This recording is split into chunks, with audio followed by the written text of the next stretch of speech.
Hey everybody, welcome back to my channel. I'm the Mellow Mama, and today I'll be discussing limits and setting clear boundaries in a respectful way for your children.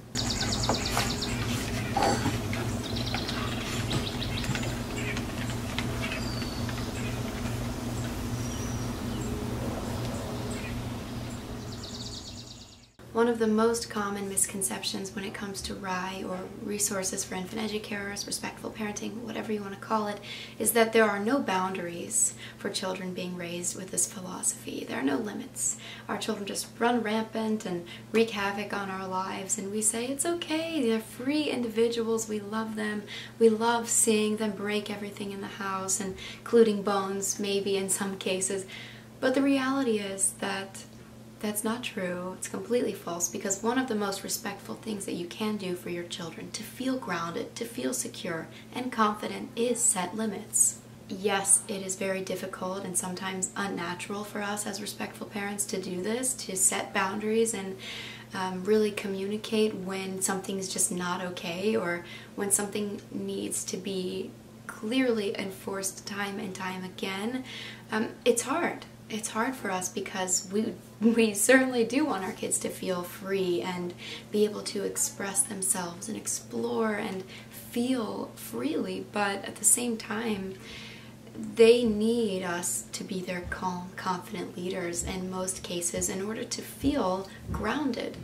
So what I want to do today is sort of clear up any bad advice that you've read from even experts on the subject of respectful parenting or gentle parenting, as well as give you some things to consider and think about the next time you're having difficulty establishing a boundary, or knowing whether or not a boundary needs to be set in place, or when your children are, of course, testing the boundaries.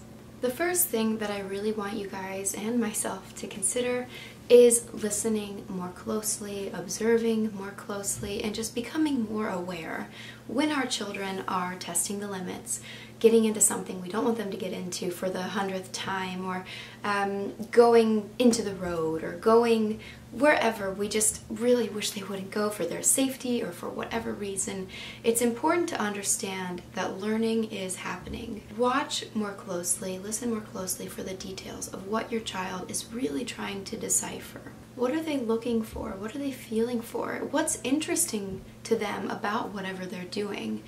When we understand that learning is happening all the time, it becomes a little bit easier to take a step back, take a deep breath, and actually assess what path to go upon. Like what plan of action do I need to take? Because a lot of the time, and I'll talk about this in my next step, but a lot of the time there's really no harm being done, and our children really aren't in harm's way, but they are learning something. And if you take them out of the situation where they really are observing something so closely, and they really are just absorbing information because you're thinking, oh, they're not safe, or oh, I don't want them to touch that, then you're teaching them something anyway, and that is, how do you relate to your son or daughter or your children?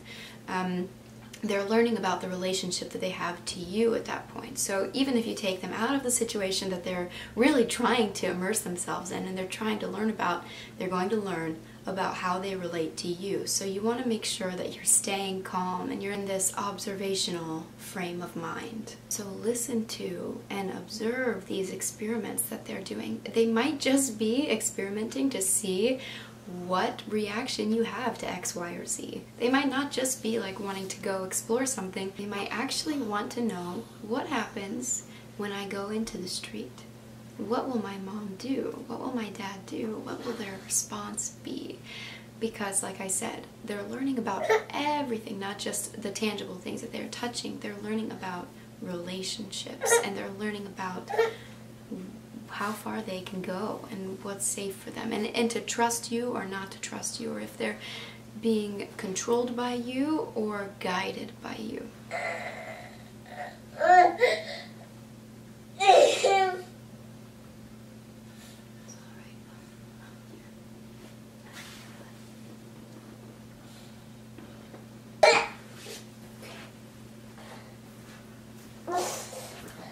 And just keep going. So keep right on going. Okay. I know, honey. It's also important to consider that... But are you peeing on me? You are, huh?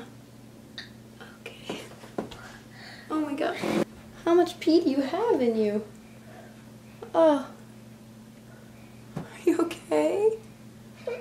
You're still going? Are you okay? Oh. Hey, come here, bud. Come here. Donovan just peed all over me. 1 second, you guys.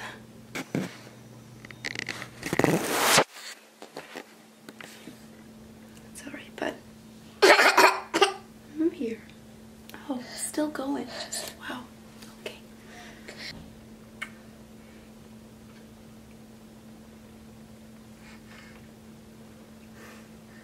This... you can't really tell, can you? But trust me, it is quite moist. Oh. This is... And lastly, in this listening awareness category, notice if your children are using testing limits and boundaries as a way to express any sort of uncomfortable feelings that they might have. And of course, this is for any age, especially older age, but don't forget that your infants are going through a lot, they're experiencing a lot, they're taking in so much information, and it's frustrating sometimes that they can't communicate, that they can't express what they're feeling to you, and if they are testing limits, even at a younger age, just understand that maybe they're feeling frustration, maybe they're feeling anxious, upset, afraid, lonely, any of the variety of negative emotions that they could be experiencing could affect how they are dealing with limits, how they're dealing with boundaries. And once again, understand that it's a learning process how to deal with those emotions. The second thing I'd like you guys to remember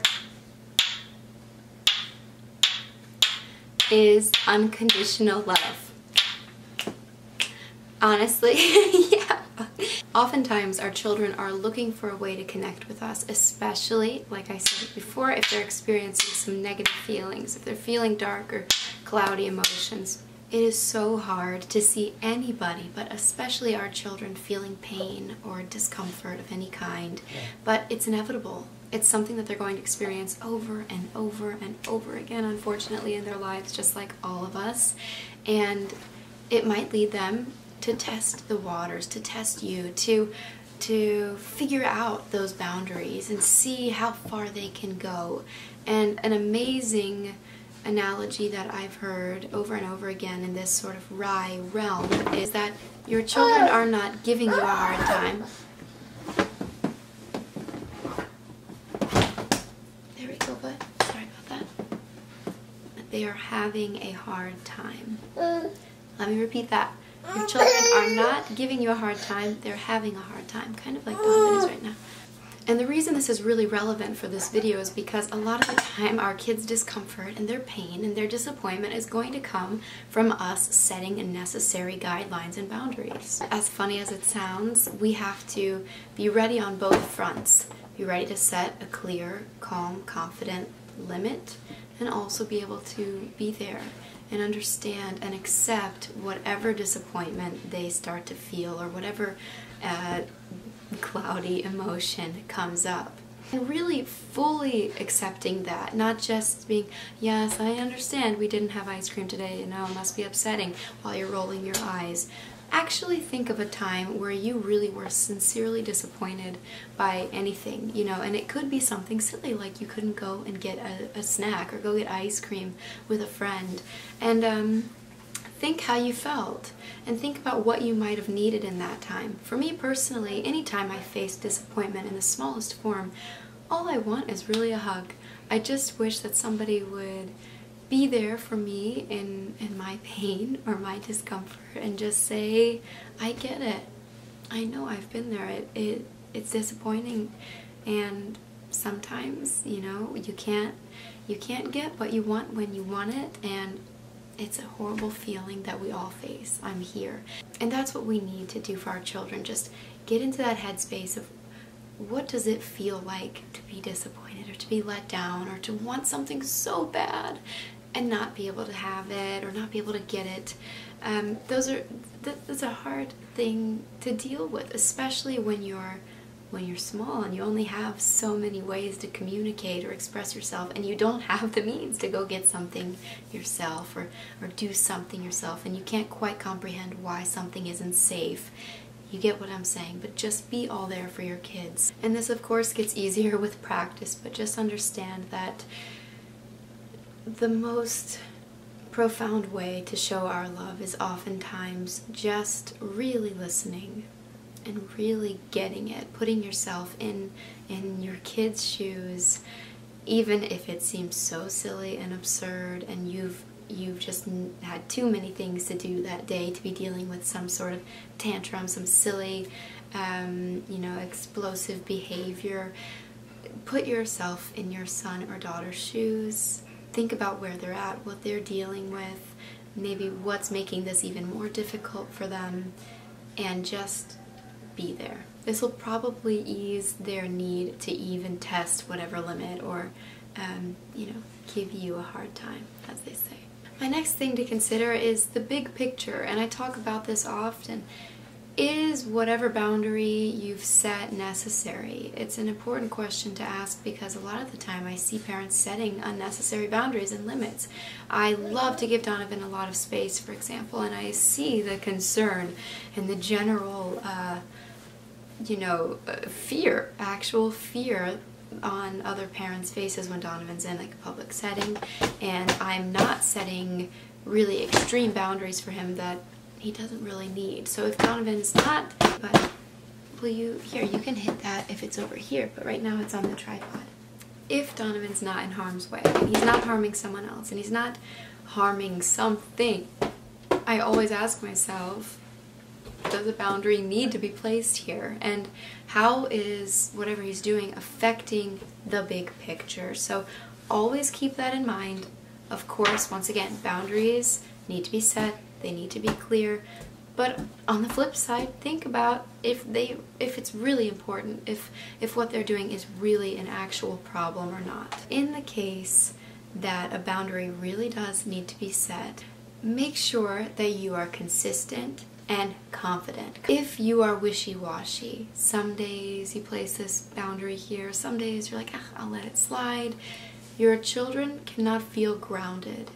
They won't feel secure, and they will really need to test that boundary as much as they can until it is clear. You need to communicate in a concise way, in a confident way, and in a calm way every time. When you're making decisions from a place of love as opposed to a punitive place, it's really important to consider a couple of things. Knowing that the boundaries you're setting are establishing emotional security, understanding communication, and safety a lot of the time will help you more and more as you define the healthy balance between limits and freedom. One last thing that helps me stay really confident in my boundary setting is knowing my no's. When you actually have in your mind a very clear reasoning behind your boundary, there's absolutely no reason for you to feel lost or confused about why you're setting it or if you should set it. You just communicate it openly. You verbally tell your baby or your toddler, we don't do this because of these reasons. A really good piece of advice also in this regard is to look for the yes in your no. So if you have to say no to something and you have to set a firm boundary, look for an alternative. For example, the street. We can walk on the sidewalk though. Or, we can't have, I don't know, whatever treat that they might want to have today, but we can have it on Friday nights. My friend grew up with pizza and soda nights every Friday night, and I feel like that's such a good example of a conditional yes in the no. So no, we don't eat that normally, but on Friday nights we can. And it actually makes it something to look forward to, and it's a better way for our children to understand the limit or the boundary, and a better way for them to deal with the disappointment that comes with a no. Along with confidence comes consistency. I get it. When it comes to safety, you cannot be in a child-proof place at all times, every single day of the week.